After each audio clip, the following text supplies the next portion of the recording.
চলো তাহলে নতুন একটা দিনের শুরু করা যাক তোমাদের হাত ধরে। Good morning, welcome back to our channel. আশা করবো তোমরা প্রত্যেকে ভালো আছো, আমরাও ভালো আছি।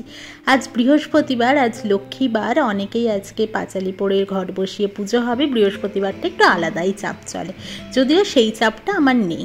তো আমি দরজা জানলা সবটাই সকাল সকাল খুলে দিই, কারণ আমার ভালো লাগে আলো হাওয়া না ঢুকলে কেমন একটা লাগে আমার। তো সূর্য মামা যদিও উকি দিয়েছেন, তিনি আবার পরে ডুবেও যাবেন, এটা মানে আমরা যারা থাকছি এখানে তারা জানি, তাই চলছে ওয়েদার। করব মুসুর ডালের চচ্চড়ি। মুসুর ডালটাকে ভালো করে ধুয়ে নিয়েছি, নিয়ে পেঁয়াজ কুচি দিলাম, টমেটো কুচি, কাঁচা লঙ্কা চিড়ে দেব, থেতো করা রসুন আর ধনেপাতা কুচি। এই হচ্ছে জিনিসপত্র গেল। আর ওইদিকে দেব নুন পরিমাণ মতো, হলুদ গুঁড়ো আর দেব সর্ষের তেল। তোমরা চাইলে লঙ্কার গুঁড়োও দিতে পারো, কিন্তু আমি যেহেতু কাঁচা লঙ্কা দিয়েছি আর তাই লঙ্কার গুঁড়ো ইউজ করব না। ঝালের জন্য তোমাদের যদি মনে হয় যে আরও ঝাল খাবে তাহলে দিতেই পারো আরও কিছুটা কাঁচা লঙ্কা। এবার পরিমাণ মতো জল দিয়ে আমি বসিয়ে দেবো। কড়াইতে আলাদা করে তেল দেওয়ার দরকার নেই। ঠিক 10 থেকে 12 মিনিট টাইম লাগবে হতে এটা। তো ডাল যদি কোয়ালিটি ভালো হয় তো 10 থেকে 12 মিনিটই সেদ্ধ হয়ে যাবে যথেষ্ট ভালোভাবে, কোনো প্রেশার কুকারের দরকারই নেই। আর প্রমির টিফিন বানাতে এলাম, ওকে দেবো ইপ্পি আর ডিমের পোচ। তো ডিম পোচটা আগে করে নিলাম, এটা নামিয়ে নিয়ে এই ফ্রাইং প্যানেই আবার ইপ্পিটা বসিয়ে দেবো। আগে ইপ্পিটা করলে কি হবে, আবার আমাকে ফ্রাইং প্যানটা মাজতে হবে, তো ওই জন্য আগে ডিম পোচটা করে নিলাম।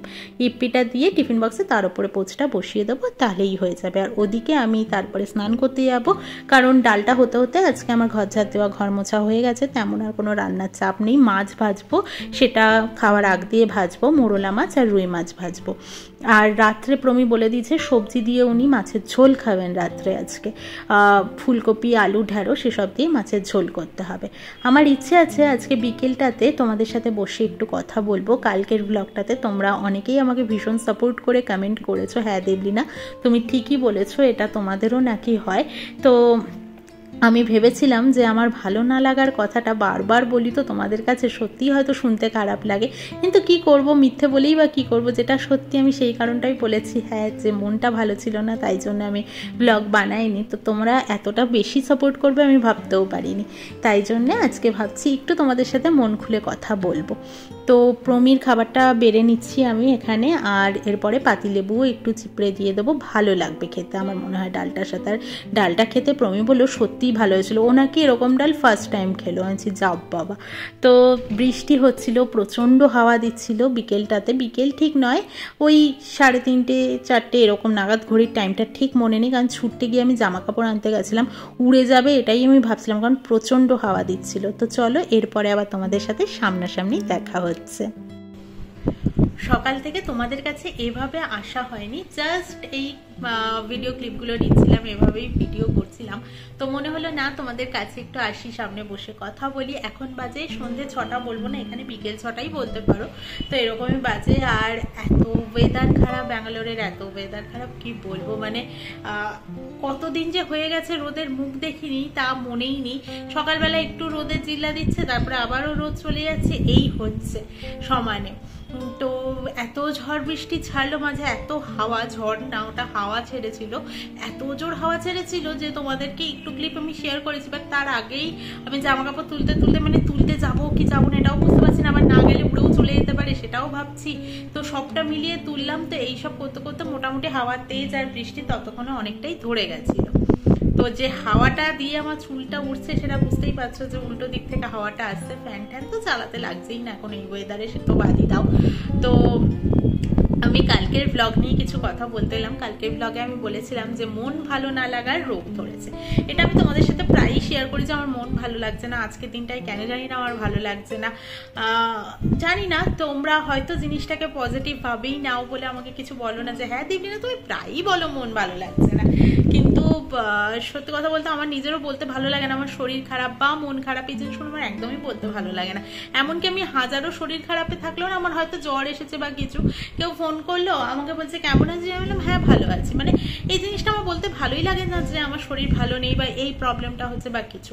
এমনকি আমি যখন সহ্য করতে পারি না আর তখন প্রমিকে বলি।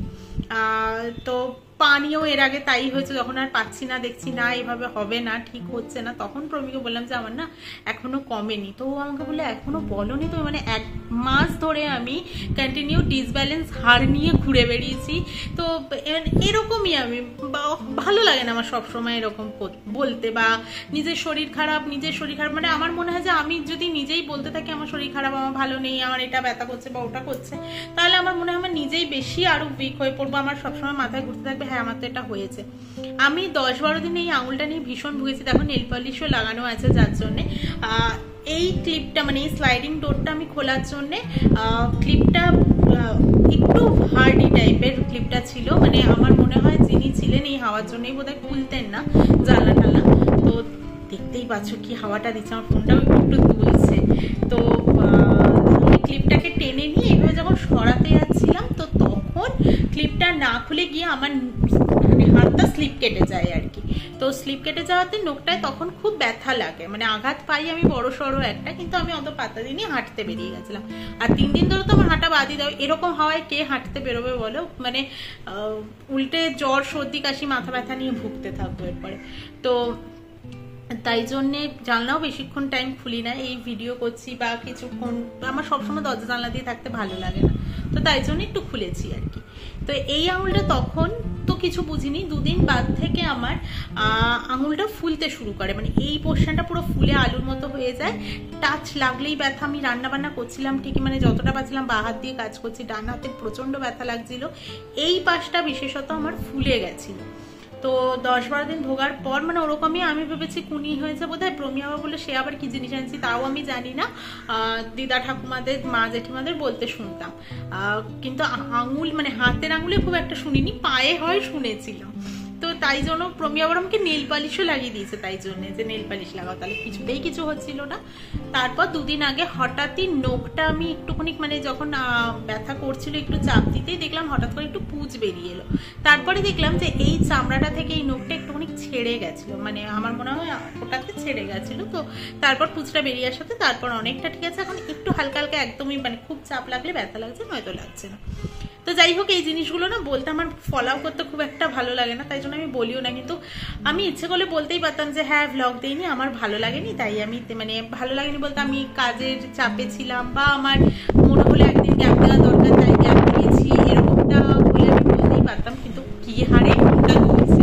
তো তাই জন্য আমি যেটা সত্যি আমি সেটাই বলেছি যে হ্যাঁ আমার মন ভালো লাগছিল না বলে আমি কাজটা করিনি। যদি মন থেকেই না সাই আসে তাহলে আমি কি করে করতাম। তো দেখলাম আমি ভেবেছিলাম, আমি প্রস্তুত ছিলাম 2-1টা হয়তো নেগেটিভ কমেন্ট আসলেও আসতে পারে, কারণ আমি অনেককেই দেখেছি যারা আমার ভ্লগ দেখে নিয়মিত কিন্তু কমেন্ট করে না কোনো সেভাবে, কিন্তু কোনো একটা নেগেটিভ জিনিস পেলে বা তাদের চোখে পড়লে সেটা নেগেটিভ কমেন্ট করা যায় এরকম কিছু পড়লে তারা কিন্তু ছাড়ে না তাদের সুযোগটা। যদিও এখন আর গায়ে লাগে না নেগেটিভ কমেন্ট করলে বা কিছু, কারণ আমি জানি আমি কেন বলেছি বা আমি কি করছি।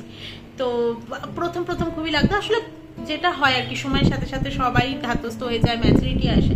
তো শুধু নেগেটিভ কমেন্ট নয়, আমাদের লাইফেও অনেক কিছু হয় আর কি। তো সব কিছু থেকেই আমরা শিক্ষা পাই এবং সেখান থেকে আমরা ধাতস্থ হতে থাকি। চুলগুলো আছড়াইলে আমি বসে গেছি কথা বলতে তোমাদের সাথে, হয়তো ব্লগ মানে এই পার্টটুকু একটু বড়ই হচ্ছে। তো আজকে ওয়েদার দেখে মনে হচ্ছে আমি হাঁটতে যেতে পারবো।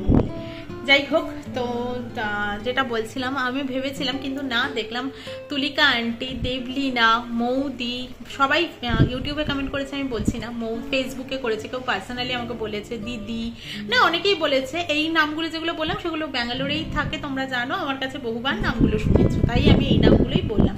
তো তারাও আমার সাথে একই মত, হ্যাঁ দেবলিনা তুমি ঠিকই বলেছো। আসলে কোথাও গিয়ে আমরা হয়তো ডিপ্রেশনেই ভুগি কিনা আমি জানি না, মানে এটাকেই ডিপ্রেশন বলে কিনা বা আমরা ফ্রাস্ট্রেটেড হয়ে যাচ্ছি কিনা কোথাও গিয়ে আমরা নিজেরাও হয়তো জানি না, কোনটাকে ডিপ্রেশন বলে ঠিক জানি না।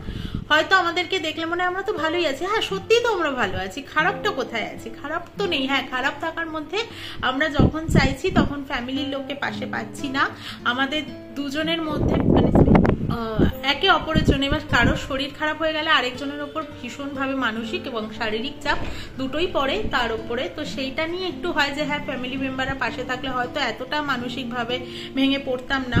আমি দুবারই দেখলাম, আমি ডেঙ্গুর টাইমেও দেখলাম, এমনকি যখন ও সেকেন্ড টাইম হসপিটালাইজ হয়েছিল তখনও দেখলাম যে হ্যাঁ প্রথমবার যেহেতু মামুনি পাপা ছিল তখন আমি অতটাও চাপ ফিল করিনি যতটা এই পরের দুবারে আমি করেছি।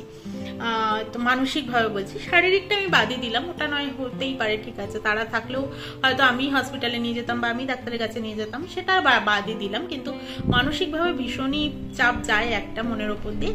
তো এগুলো তো থাকেই, প্লাস শুধু যে ভালো দিক আছে এমনটা নয়, একা থাকার অনেক খারাপ দিকও রয়েছে, মানে বেশিরভাগটাই আমি বলবো খারাপ দিক রয়েছে, কিন্তু আমরা প্রত্যেকেই ভাগ্যের কাছে হেরে যাই, এগুলো ভাগ্যের পরিহাস বলতে পারো। আমাদেরকে থাকতেই হবে, নিজেদের হাতে আমাদের কারোরই কিছু করার নেই। হ্যাঁ নিজের শহর ছেড়ে থাকতে আমাদের প্রত্যেকেরই কষ্ট হয়, এটা তুলিকা আন্টিও বলেছে। আর হ্যাঁ তবে এটাও ঠিক কথা, তুলিকা আন্টি আরেকটা কথাও আমাকে বলেছে যে এতে দুজনের বন্ডিংটা খুব ভালো হয়। তুলিকা আন্টি যে ভাষায় বলেছে সেটা এই মুহূর্তে আমার মনে পড়ছে না, তো দুজনের অবশ্যই তাই, যেহেতু দুজন এখানে একা থাকা হয়, বন্ধু বান্ধবের সংখ্যা খুবই কম থাকে, ফ্যামিলি মেম্বার কাউকে পাওয়া যায় না, তো তাতে করে দুজনের বন্ডিংটা অনেকটাই ভালো হয়।